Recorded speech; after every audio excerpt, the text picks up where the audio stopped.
Boa noite, o Jornal do Rio está no ar e você acompanha agora as principais notícias do dia. E a gente começa falando, claro, do calor. Hoje a sensação térmica chegou a 50 graus, mas o tempo deve mudar e a previsão é de chuva para os próximos dias. Vamos falar também da linha amarela. Os vereadores aprovaram em segunda votação a volta da administração da via para as mãos da prefeitura.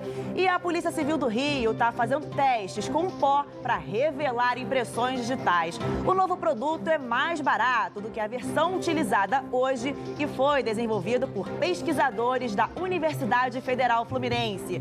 O Jornal do Rio volta em 30 segundos. Eu te espero.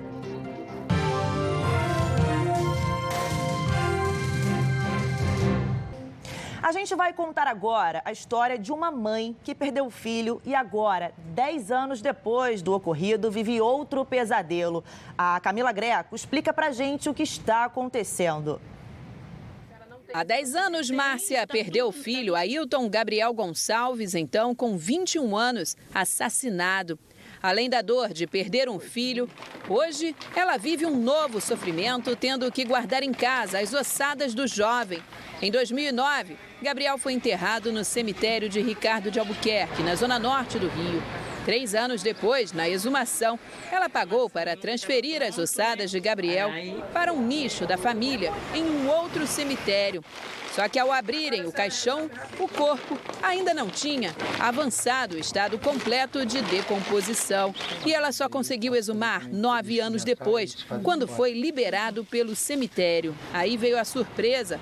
Ao chegar no Maruí com os ossos, foi informada de que o prazo para guardá-los no nicho havia terminado por conta da demora na transferência. Então, o que eu faço? Vocês têm um lugarzinho para guardar até eu resolver esse problema? Ela falou, não, leva para casa, faz o que você quiser, como se meu filho fosse cachorro, apesar de que cachorro tem cemitério, né? A Secretaria Municipal de Obras de Niterói, responsável pela administração dos cemitérios, informou em nota que Márcia deverá abrir um processo administrativo que comprove a hereditariedade do proprietário da sepultura, que no caso é um parente que já morreu.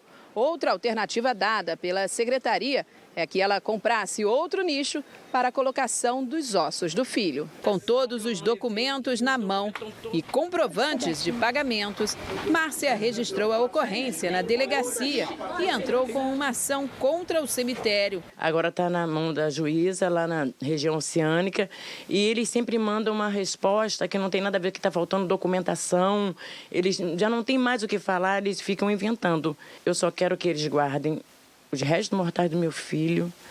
Enquanto isso não acontecer, eu não vou ter sossego na minha vida. 5 pessoas foram presas, entre elas um policial militar, numa ação contra uma quadrilha que atuava no furto de combustíveis no norte do estado. Era madrugada quando os agentes deixaram a cidade da polícia com destino a vários municípios do Rio de Janeiro. A Operação 7 Capitães da Polícia Civil do Rio, em parceria com o Ministério Público Fluminense e do Paraná, desarticulou uma quadrilha que furtava combustível de dutos da Petrobras. Um policial militar da Ativa e 2 vigilantes de uma empresa contratada pela Transpetro, a subsidiária da Petrobras, foram presos. Essas pessoas faziam a segurança, uma espécie de segurança, informava da aproximação de outros agentes, fazia vista grossa, tanto que eles só agiam, só atuavam quando no plantão de determinado policial. Por isso que foi preso, por exemplo, os fatos aconteciam sempre no dia, geralmente, de um modo geral, nos dias de serviço dele. Com o auxílio desse detector de metais, os criminosos identificavam os dutos da Petrobras. Depois de retirar o combustível, o grupo utilizava uma máquina de soldagem para fechar os furos clandestinos. De acordo com as investigações, os criminosos chegavam a fazer 3 furos clandestinos por semana nos dutos da Petrobras. Uma atividade que podia gerar mais de R$1 milhão em lucros aos criminosos. O combustível furtado era levado para o Paraná. Os presos vão responder pelos crimes de organização criminosa contra a ordem pública e econômica, furto duplamente qualificado e dano contra o patrimônio público. Um policial militar morreu depois de ser baleado na Avenida Brasil, na altura da Vila Kennedy, na zona oeste do Rio, nesta terça-feira. De acordo com a corporação, Rafael Henrique Santos da Silva, de 31 anos, seguia em direção ao batalhão de Copacabana, quando o carro em que ele estava apresentou um problema. Segundo as primeiras informações, depois de parar o veículo, o soldado foi atingido por um disparo. A Delegacia de Homicídios da capital foi acionada para investigar esse caso. E a Polícia Civil de Paraty localizou suspeitos de terem tentado incendiar um homem no mês passado na cidade. A suspeita é que o crime tenha sido motivado por racismo. A Juliana Neves traz os detalhes. Boa noite, Yasmin. A polícia chegou até 2 suspeitos através de testemunhas após 3 semanas de investigações. Trata-se de um casal que teria tentado atear fogo em Daniel Moreira enquanto ele dormia dentro do carro. Esse caso aconteceu no dia 12 de outubro, na Vila de Trindade, que é um bairro turístico bastante conhecido em Paraty. Na ocasião, o Daniel contou que estava no local para trabalhar nos quiosques da região e que acabou dormindo num momento de descanso, mas acabou sendo surpreendido por 3 pessoas que ameaçaram colocar fogo no veículo com ele dentro. E que essas pessoas gritavam palavras racistas, deixando bem claro qual era a motivação delas. O delegado responsável pelo caso informou que a ausência de câmeras de segurança dificultaram o desenrolar do caso, mas que agora ele está perto da elucidação. Ele nos enviou um vídeo hoje explicando os detalhes. Eu gostaria de esclarecer que nós estamos em processo investigativo sobre a qualificação completa dos autores. Nós já temos algum elemento identificativo do casal que teria praticado esse crime e estamos já diligenciando para condução desses elementos da delegacia para serem ouvidos. O delegado informou ainda que realiza buscas para identificar a terceira pessoa que estaria envolvida no crime. Yasmin. E a seguir, Câmara dos Vereadores aprova projeto para a Prefeitura retomar a administração da linha amarela. Os vereadores do Rio se reuniram hoje para discutir novamente o projeto de encampação da linha amarela. No primeiro turno, a votação foi de 43-0 a favor da Prefeitura para retomar o controle da via. E hoje, o resultado, mais uma vez, foi unânime. A Câmara de Vereadores do Rio aprovou hoje, em segunda votação, a volta da administração da linha amarela para as mãos da Prefeitura. Eu quero lembrar que a linha amarela foi paga pela OAS, mas só metade dela, hein? 49%, os outros 51% foi pago pelo povo do Rio de Janeiro. Ela pagou metade, mas explorou ela toda. A ideia era explorar durante 10 anos, já fazem 22 anos e o prazo é 40 anos. Não faz o menor sentido. Dos 51 vereadores, eram necessários 26 votos para que o projeto fosse aprovado. O placar foi de 47-0. Que a Prefeitura agora tem a responsabilidade de fazer isso, dando o devido direito de defesa da linha amarela, fazendo o processo administrativo que deve comprovar que não há indenização a ser paga, já que o contrato era abusivo durante muito tempo. O Ministério Público precisa intervir urgente pelo preço de R$ 2 em sentido único. Essa é também a nossa representação junto ao Ministério Público. Desde o último reajuste em fevereiro, os motoristas pagam R$ 7,50 de pedágio, um valor considerado abusivo pela Prefeitura. Mas para a aprovação do projeto foi necessária a retirada da emenda de número 2, que permitiu ao Executivo Municipal tomar posse dos bens reversíveis da Lanza, ou seja, de todos os equipamentos previstos no contrato de concessão. Parlamentares criaram ainda um projeto de lei para que os gastos com a destruição das cabines da via e os prejuízos com o fim do contrato não sejam pagos com dinheiro público. A concessionária informou que a votação não se sobrepõe à liminar da Justiça e, por isso, vai continuar com a operação na via. Ontem, 7 comissões que dão parecer sobre a proposta aprovaram emendas ao texto. Dentre as alterações está a criação de uma espécie de seguro caso o município tenha que pagar uma possível indenização à Lanza. A Polícia Civil do Rio está fazendo testes com pó para revelar impressões digitais desenvolvido por pesquisadores da Universidade Federal Fluminense. O novo produto é mais barato do que a versão utilizada hoje. Bastam algumas pinceladas com o pó preto e as digitais que estavam escondidas aparecem na lataria do carro. O material é coletado com uma fita adesiva e digitalizado em um programa de computador para ser analisado na sala da perícia. Um procedimento minucioso e que agora se tornou mais preciso com o desenvolvimento do novo material. Ele tem uma aderência muito forte com os vestígios do toque humano. Às vezes você usa menos do nosso revelador de impressão digital para obter os mesmos resultados ou melhores do que esse importado. Por quê? Porque a gente ficou um grande tempo trabalhando nessa questão da aderência. Qual é a substância que a gente ia colocar ali para aumentar essa aderência? O novo pó foi desenvolvido aqui nesse laboratório da Universidade Federal Fluminense a partir dos resíduos da produção de aço de uma siderúrgica do Rio de Janeiro. Ele tem uma vantagem ambiental por dar uma destinação a esse rejeito e também econômica por ser mais barato do que o material que é utilizado pela Polícia Civil. O produto utilizado pela polícia em todo o país é importado dos Estados Unidos. Uma embalagem com 3,5 kg custa cerca de R$ 4.600. Quantidade semelhante do produto desenvolvido pelos pesquisadores sairia a R$ 1.400. O preço é 70% menor. Os pesquisadores já entraram com o pedido para patentear a fórmula. Além dos resíduos de aço, a composição leva reagentes químicos. No Rio, o produto vem sendo testado pela Divisão de Homicídios. Utilizar química para a sociedade. Porque se a gente tem uma dificuldade tão grande de financiamento para pesquisa, mas tudo basicamente ainda é dado por... É tudo dinheiro público, a gente tenta dar um melhor aproveitamento para isso. Então, nada melhor do que fazer serviço que seja útil para a sociedade, seja melhorar processos ou seja diminuir custos, né? Tornar os processos mais eficientes ou mais baratos. No laboratório da UF, os pesquisadores trabalham em outro pó de cor branca, desenvolvido para superfícies escuras.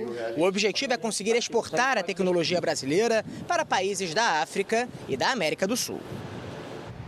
O ex-prefeito de Nova Iguaçu e ex-senador Lindbergh Farias teve os direitos políticos suspensos por 5 anos por ato de improbidade administrativa. De acordo com o Ministério Público, em 2008, a Prefeitura de Nova Iguaçu distribuiu medicamentos em caixas com um logotipo que remetia ao Executivo Municipal ao invés do brasão oficial do município. Segundo a denúncia, o ato foi uma forma de publicidade pessoal. A decisão da Justiça determinou ainda que seja paga uma multa no valor de 48 vezes o salário atual de prefeito. Lindbergh Farias afirmou que vai recorrer. E a seguir, a gente fala do calorão que fez hoje aqui no Rio. A sensação térmica chegou a 50 graus e nem estamos no verão. Voltamos já já. Menores infratores realizaram hoje rebeliões em centros socioeducativos do estado. As ações aconteceram logo depois que os agentes paralisaram as atividades. O Alexandre Tortoriello tem as informações. De acordo com o Sindicato dos Servidores, foram pelo menos 4 rebeliões em diferentes pontos do estado em menos de 24 horas. As revoltas começaram depois que os agentes resolveram entrar em greve. Eles cruzaram os braços à meia-noite. Menores infratores destruíram objetos como câmeras de segurança, camas e também arrombaram portas. Em alguns casos, para arrombar essas portas, chegaram a levar junto parte da parede. A gente tem tido servidores agredidos, a gente tem tido internos pegando estoques de toda a ordem e partindo para cima dos servidores. O grupamento de ações rápidas, que é um grupamento de intervenção aqui do próprio Degase, está tendo que agir praticamente de hora em hora, controlando distúrbios. O governo do estado concordou em ceder a 2 reivindicações: porte de armas para os agentes e também a adoção do sistema de horas extras, que aqui no estado é conhecido como RAS e já funciona para as polícias civil e militar. Mas a categoria pede também a contratação de mais servidores. Segundo o sindicato, eles trabalham com apenas 75% do efetivo necessário e querem também a adoção de um plano de cargos e salários. As obras estruturais no Sambódromo para adequação às exigências de segurança do Corpo de Bombeiros já começaram. As atividades tiveram início após a autorização do Tribunal de Justiça aqui do Rio e da liberação orçamentária feita pela Prefeitura no valor de R$8.100.000. Em diferentes setores da passarela do samba, há problemas estruturais como pedaços de gesso caindo do teto dos camarotes, pedaços de cimento soltos, além de questões elétricas. Bilhões de reais no fundo do oceano. Amanhã vai começar o leilão para decidir quem terá o direito de explorar o excedente de pré-sal na costa do estado do Rio. A expectativa é de que o mega leilão desta quarta-feira renda o maior valor já arrecadado no planeta em eventos semelhantes. No total, 4 blocos do pré-sal estarão em jogo. Em 2010, a Petrobras pagou ao governo para explorar até 5 bilhões de barris de petróleo no pré-sal. Acontece que depois descobriram que havia até 3 vezes mais óleo do que o estimado na região. É o direito de explorar essa sobra que será leiloado nesta quarta-feira. O valor fixado para arrematar as 4 áreas somadas é de cerca de 106 bilhões de reais. O principal valor a ser pago é uma taxa fixa chamada bônus de assinatura, que já está pré-definido. O valor definido é um direito de entrada. É o quanto as companhias pagam para entrar naquela operação. Quem vai ganhar o leilão, e é fixo, quem vai ganhar o leilão é quem oferecer do petróleo produzido naquela jazida a maior parcela para a União. Então, esse é o fator que vai definir o vencedor. Ou seja, ganha o leilão quem propor repassar ao Brasil uma parcela maior da futura produção. A Petrobras, que tem direito à preferência, já anunciou o interesse por 2 campos. O de Búzios, que representa quase 70% do valor do leilão, e de Itapu. Resta saber se as áreas de Sépia e Atapu também vão despertar interesse do mercado. Todas as áreas ficam na região sul da costa fluminense. O dinheiro arrecadado será dividido entre Petrobras, União, estados e municípios. Mas entre as unidades da federação caberá ao Rio de Janeiro a maior fatia, já que os blocos que serão leiloados ficam localizados no território que pertence ao estado. De cara, o estado terá direito a 3% do valor arrecadado no leilão. 15% vão ser divididos entre os 27 estados e mais 15% entre todos os municípios. A maior fatia, 67%, vai para a União. Segundo o Instituto Brasileiro do Petróleo, os investimentos nos próximos anos devem gerar 600 mil postos de trabalho em todo o país, a maioria no Rio. Do ponto de vista econômico, ele dá o início de uma retomada econômica, o ponto de virada com geração de emprego, renda, contratação de máquinas, serviços e pessoas. Ainda é uma incógnita o local da final da Libertadores entre Flamengo e River Plate. Uma reunião acontece neste momento entre representantes dos clubes e a Conmebol. Desde o início da tarde está acontecendo uma reunião na sede da Conmebol, no Paraguai, que tem como tema a possibilidade de mudança da sede da final da Libertadores entre Flamengo e River Plate, marcada para Santiago no dia 23 deste mês. A tendência é que a partida agora aconteça em outra cidade por conta dos conflitos sociais que estão acontecendo no Chile. Enquanto isso, pelo Campeonato Brasileiro, o Flamengo tem compromisso marcado com o Botafogo na quinta-feira no estádio Newton Santos. Hoje, rubro-negros formaram fila no Maracanã para a compra de ingressos. Houve bastante confusão. Os 3 mil bilhetes disponibilizados para a torcida visitante, cerca de mais ou menos 10% da carga, foram vendidos rapidamente. Depois de denúncias, a Polícia Militar aumentou o efetivo para a partida com a intenção de evitar que flamenguistas entrem nos setores destinados a torcedores botafoguenses. Vamos agora à previsão do tempo. Hoje foi praticamente impossível não comentar sobre o calor. A sensação térmica, gente, bateu 50 graus e o verão, olha, ainda nem chegou. Mas o tempo deve mudar. A previsão é de pancadas de chuva ainda hoje. A temperatura deve diminuir um pouco e amanhã a máxima fica em torno de 30 graus, podendo chover a qualquer momento do dia. E a seguir, a gente fala da nova aposta imobiliária. Quartos de hotéis são transformados em apartamentos. Empresas empresas de construção imobiliária estão se reinventando aqui no Rio. A nova aposta é transformar quartos de hotéis fechados em apartamentos de até 42 metros quadrados. O valor inicial dos imóveis deve ficar em torno de R$300 mil. Em construção pela cidade, os novos modelos retrofit, que significa reformar o antigo, já começam a tomar forma. Neste prédio, no centro do Rio, que funcionava com salas comerciais, construtores já estão com a mão na massa. O prédio tem 266 apartamentos que ainda estão em construção, mas a previsão é que todos eles sejam entregues em março do ano que vem. Esse produto ele veio na hora certa. O mercado imobiliário com a taxa de juros muito baixa. Esse apartamento decorado tem 32 metros quadrados e foi feito justamente para a visitação, para que os interessados possam ter uma pequena ideia de como serão os novos apartamentos. Podemos observar que é tudo bem planejado e dividido. Tem quarto, uma sala com mesa de jantar e até uma cozinha.